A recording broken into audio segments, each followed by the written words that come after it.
Salam ngopi, kita lanjut terkait Pilkada New Normal, sesi tentang jumlah pemilih per TPS.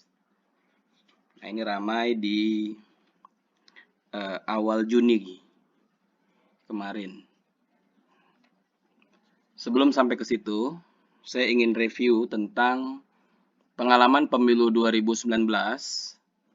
Di Undang-Undang 7 tahun 2017 disebut pasal 350, pemilih untuk setiap TPS paling banyak 500 orang. Nah, kemudian setelah dilakukan simulasi, kemudian kita sama-sama tahu beban kerja di TPS, KPU RI mengusulkan dalam PKPU-nya maksimal 300 orang. Dan kita sudah lalui ini.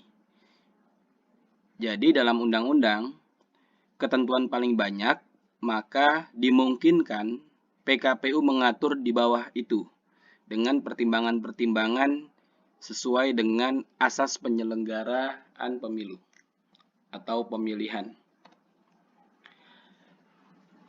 Kemudian di Undang-Undang Nomor 1 Tahun 2015 sebagai dasar untuk penyelenggaraan pemilihan serentak atau pilkada serentak, pasal 87 disebut pemilih untuk setiap TPS paling banyak 800 orang. Dan hal yang sama diatur dalam PKPU 19 tahun 2019. Ini diundangkan akhir tahun lalu, pasal 10 ayat 2. TPS paling banyak 800 orang dengan memperhatikan. Nah, itu ada beberapa hal memperhatikan. Nanti satu poin disinggung.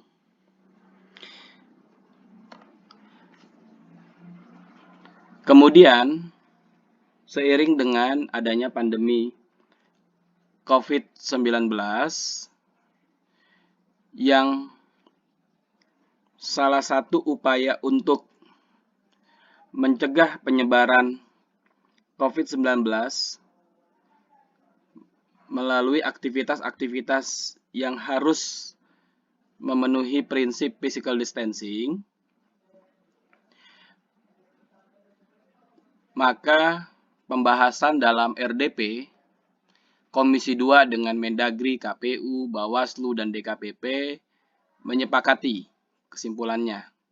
Salah satu poin dari 3 poin ini, penetapan jumlah pemilih di TPS maksimal sebanyak 500 pemilih yang diatur secara baik.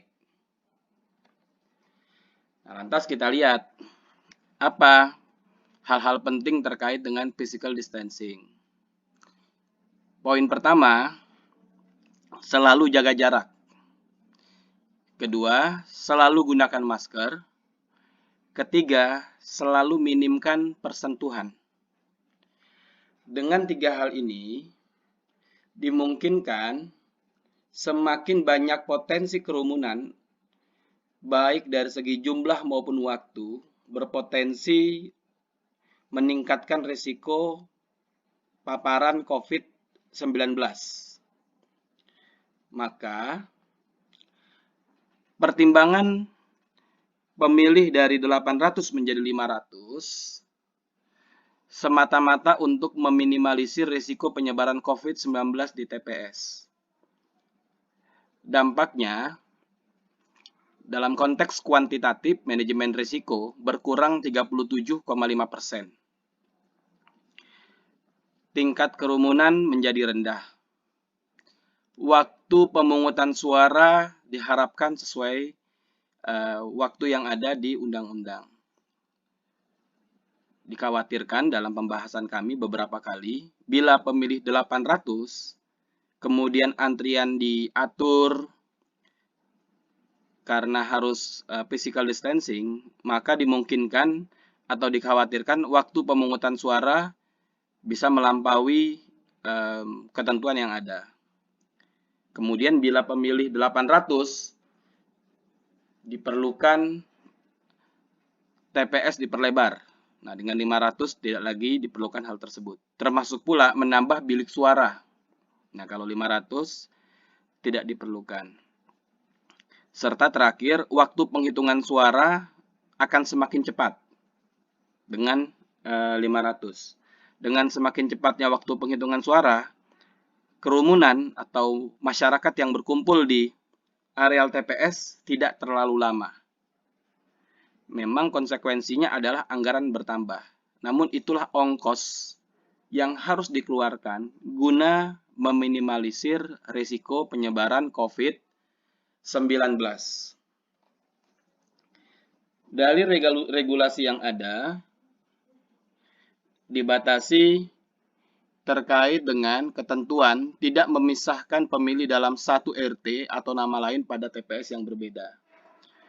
Dengan pemilih maksimal 500, hal tersebut pada beberapa kasus sulit. Terhadap jumlah pemilih per RT yang lebih dari 500, dimungkinkan dilakukan pembagian pemilih di RT tersebut. Jadi prinsipnya tetap harus maksimal 500 pemilih per TPS. Nah, kira-kira seperti itu gambarannya.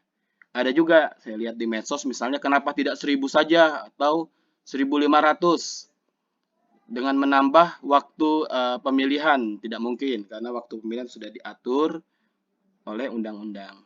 Nah, teman-teman, prinsipnya adalah pengaturan adaptasi teknis penyelenggaraan di masa COVID-19, rumus dasarnya hanya mengoptimalkan penerapan protokol COVID-19 tanpa mengubah hal-hal yang sudah diatur di undang-undang. Karena undang-undang tidak berubah kecuali 3 poin dalam Perpu 2 tahun 2020. Nah, kalau mau tahu isi Perpu 2 tahun 2020 bisa lihat di postingan saya sebelumnya. Terima kasih.